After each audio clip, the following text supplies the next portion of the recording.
This title is narrated with virtual voice, computer-generated narration for audiobooks. The Art of Compression by Thomas Juth. Introduction, Passion for Compression. Why are compressors so fascinating, and why do so many people find them a mystery?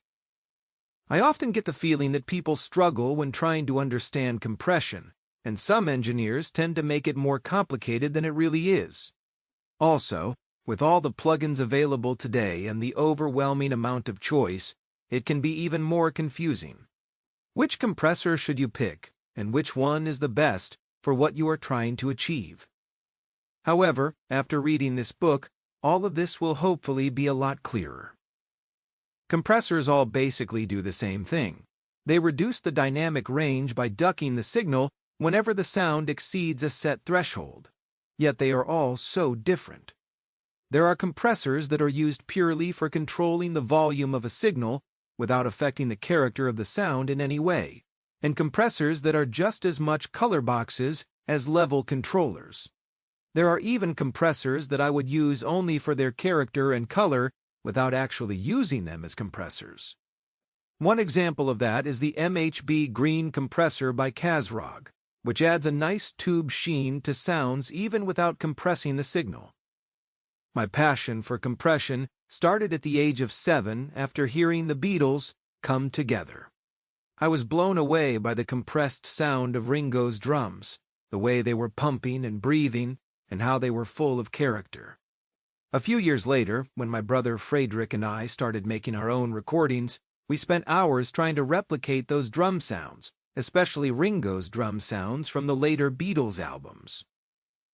Later, I figured out that a large part of the sound, apart from his playing, came from one specific compressor they used at Abbey Road Studios, the Fairchild 660.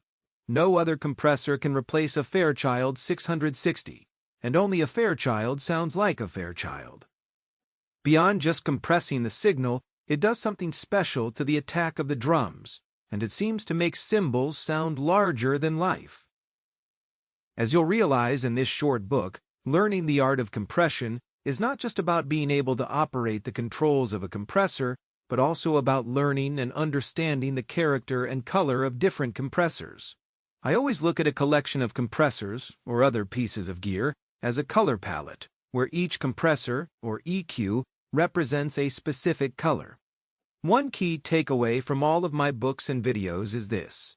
Remember, music and mixing are all about emotion, and the way we compress or process sounds must always serve this.